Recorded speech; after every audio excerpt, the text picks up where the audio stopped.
आप सभी भक्तगणों को हमारा सादर प्रणाम। आज हम लोग श्रीमद् भागवत महापुराण के चतुर्थ स्कंद का पहला अध्याय सुनेंगे। प्रेम से बोलो राधे राधे, जय श्री कृष्ण। श्री राधा कृष्णाभ्याम नमः। ओम नमो भगवते वासुदेवाय। श्री गणेशाय नमः। श्रीमद् भागवत पुराण चतुर्थ स्कंद पहला अध्याय।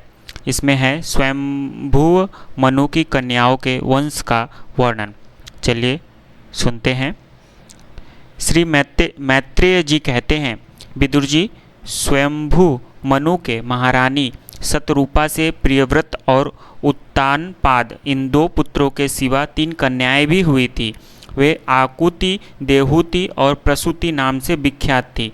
आकुति का यद्यपि उसके भाई थे तो भी महारानी सतरूपा की अनुमति से उन्होंने रुचि प्रजापति के साथ पुत्री का धर्म के अनुसार विवाह किया। प्रजापति रुचि भगवान के अनन्य चिंतन के कारण ब्रह्म तेज से संपन्न थे। उन्होंने आकुति के गर्भ से एक पुरुष और स्त्री का जोड़ा उत्पन्न किया। उनमें जो पुरुष था वह साक्षात यज्ञ स्वरूप धारी भगवान विष्णु थे और जो स्त्री थी वह भगवान से कभी अलग न रहने वाली लक्ष्मी जी की अंश रूपा दक्षिणा थी।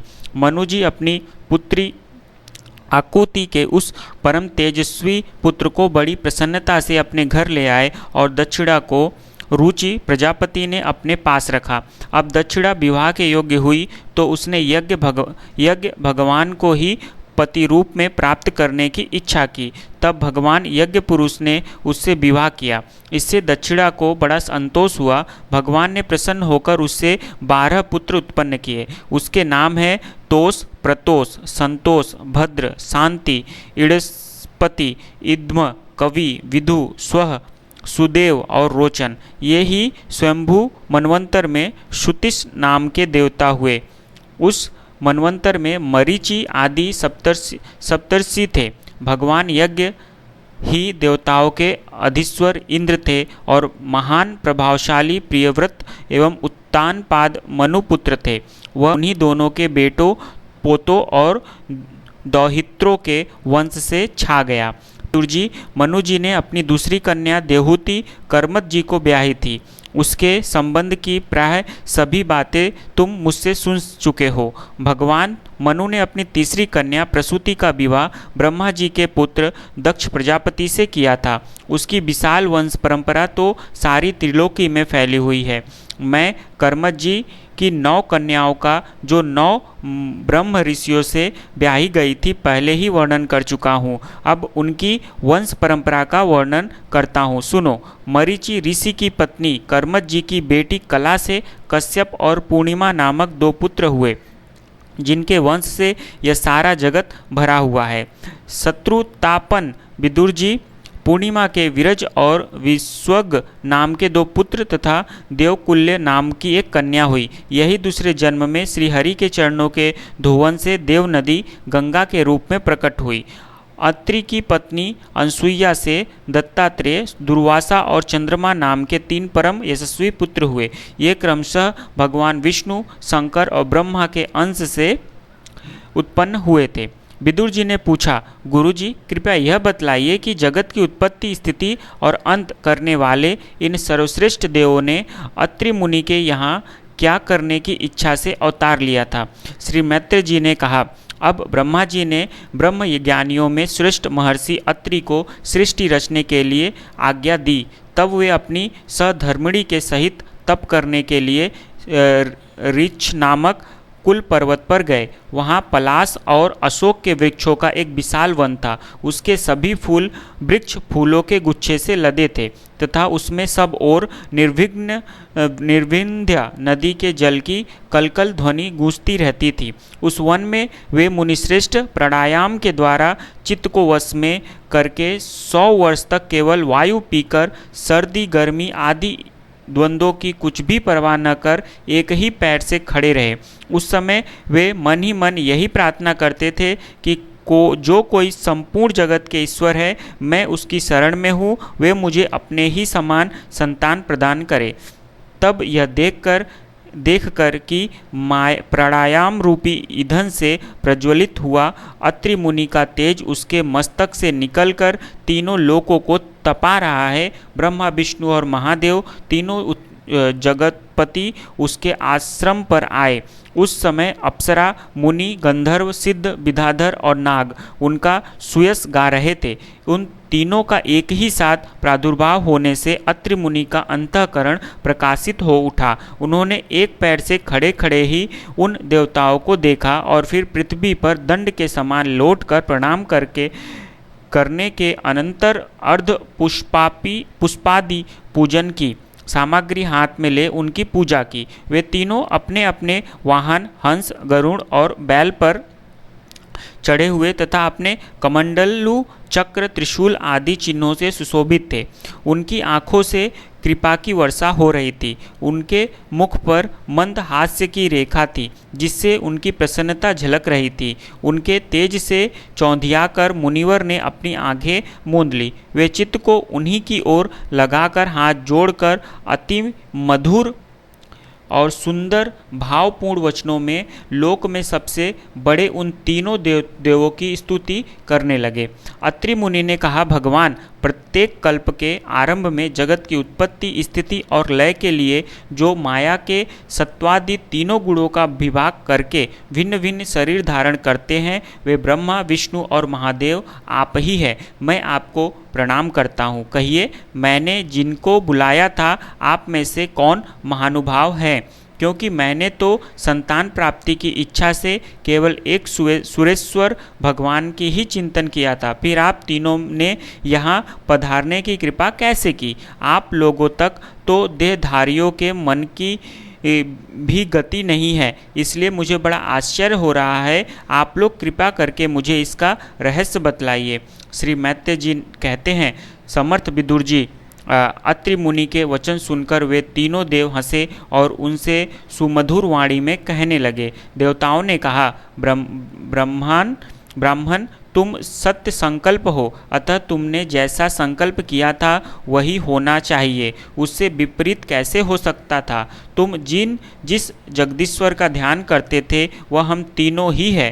प्रिय महर्षि, तुम्हारा कल्याण हो। तुम्हारे यहाँ हमारे ही अंशरूप 3 जगदीख्यात पुत्र उत्पन्न होंगे और तुम्हारे सुंदर यश का विस्तार करेंगे। उन्हें इस प्रकार अविष्ट वर देकर तथा पति पत्नी दोनों से भली भांति पूजित होकर उनके देखते ही देखते वे तीनों सुरेश्वर अपने अपने लोकों को चले गए। ब्रह्मा जी के अंश से चंद्रमा, विष्णु के अंश से योग वेत्ता तथा दत्तात्रेय जी और महादेव के अंश से दुर्वासा ऋषि अत्रि के पुत्र रूप में प्रकट हुए। अब अंगिरा ऋषि की संतानों का वर्णन सुनो। अंगिरा की पत्नी श्रद्धा ने सीनी वाली कुहू, राका और अनुमति इन 4 कन्याओं को जन्म दिया। इनके सिवा उनके साक्षात भगवान उत्थ्यजी और ब्राह्मनिष्ठ बृहस्पति जी ये 2 पुत्र भी हुए जो स्वरोचीय मनवंतर में विख्यात हुए। पुलस्त्य जी के उनकी पत्नी हविभुर से महर्षि अगस्त्य और महातपस्वी विश्रवा ये 2 पुत्र हुए। इनमें अगस्त्य जी दूसरे जन्म में जठराग्नि हुए। विश्रवा मुनि के इडविड़ा के गर्भ से यक्षराज कुबेर का जन्म हुआ और उनकी दूसरी पत्नी केसिनी से रावण, कुंभकर्ण और विभीषण उत्पन्न हुए। महामते महर्षि पुलह की स्त्री परम साध्वी गति से कर्मश्रेष्ठ वरयान और सश्लु ये 3 पुत्र उत्पन्न हुए। इसी प्रकार क्रतु की पत्नी क्रिया से ब्रह्मतेज से देदीप्यमान वालखिल्यादि 60,000 ऋषियों को जन्म दिया। शत्रुतापन विदुर जी, वशिष्ठ जी की पत्नी ऊर्जा अरुंधति से चित्रकेतु आदि 7 विशुद्धिचित ब्रह्म ऋषियों का जन्म हुआ। उनके नाम चित्रकेतु, सुरोचि, विरजा, मित्र, उलक्य, वसु, मृधान और सुमान्य थे। इसके सिवा उनकी दूसरी पत्नी से शक्ति आदि और भी कई पुत्र हुए। अथर्वा मुनि की पत्नी चित्त ने दध्य दधीची नामक एक तपोनिष्ठ पुत्र प्राप्त किया, जिसका दूसरा नाम अश्वशिरा भी था। अब भृगु के वंश का वर्णन सुनो। महाभाग भृगु जी ने अपनी भार्या ख्याति से धाता और विधाता नामक पुत्र तथा श्री नाम की एक भगवत परायण कन्या उत्पन्न की। मेरु ऋषि ने अपनी आयति और नियति नाम की कन्याएं क्रमशः धाता और विधाताओं ब्याही। उनसे उनके मृकंड और प्राण नामक पुत्र हुए। उनमें से मृकंड के मार्कंडेय और प्राण के मुनिवर वेदशिरा का जन्म हुआ। भृगु जी के एक कवि नामक पुत्र भी थे। उनके भगवान उष्णा शुक्राचार्य हुए। विदुर जी इन सब मुनीश्वरों ने भी संतान उत्पन्न करके सृष्टि का विस्तार किया। इस प्रकार मैंने तुम्हें यह कर्मठ जी के दौहित्रों की संतान का वर्णन सुनाया। जो पुरुष इसे श्रद्धापूर्वक सुनता है उसके पापों का यह तत्काल नष्ट कर देता है। ब्रह्मा जी के पुत्र दक्ष प्रजापति ने मनुनंदिनी प्रसूति से विवाह किया। उससे उन्होंने सुंदर नेत्रों वाली 16 कन्याएं उत्पन्न की। भगवान दक्ष ने उनमें से 13 धर्म को, एक अग्नि को, एक समस्त पितृगणों को और एक संसार का संहार करने वाले तथा जन्म मृत्यु से छुड़ाने वाले भगवान शंकर को दी। श्रद्धा, मैत्री, दया, शांति, तुष्टि, पुष्टि, क्रिया, उन्नति, बुद्धि, मेघा, तितिक्षा, ही और मूर्ति ये धर्म की पत्नियां हैं। इनमें से श्रद्धा ने शुभ, मैत्री ने प्रसाद, दया ने अभय, शांति ने सुख, तुष्टि ने मोद और पुष्टि ने अहंकार को जन्म दिया। क्रिया ने योग, उन्नति ने दर्प, बुद्धि ने अर्थ, मेधा ने स्मृति, तितिक्षा ने क्षेम और ही मीन्स लज्जा ने प्रक्षय मीन्स विनय नामक पुत्र उत्पन्न किया। समस्त गुणों की खान मूर्ति देवी ने नर नारायण ऋषियों को जन्म दिया। इनका जन्म होने पर इस संपूर्ण विश्व ने आनंदित होकर प्रसन्नता प्रकट की। उस समय लोगों के मन, दिशाएं, वायु, नदी और पर्वत सभी में प्रसन्नता छा गई। आकाश में मांगलिक बाजे बजने लगे। देवता लोग फूलों की वर्षा करने लगे। मुनि प्रसन्न होकर स्तुति करने लगे। गंधर्व और किन्नर गाने लगे। अप्सराएं नाचने लगी। इस प्रकार उस समय बड़ा ही आनंद मंगल हुआ तथा ब्रह्मादि समस्त देवता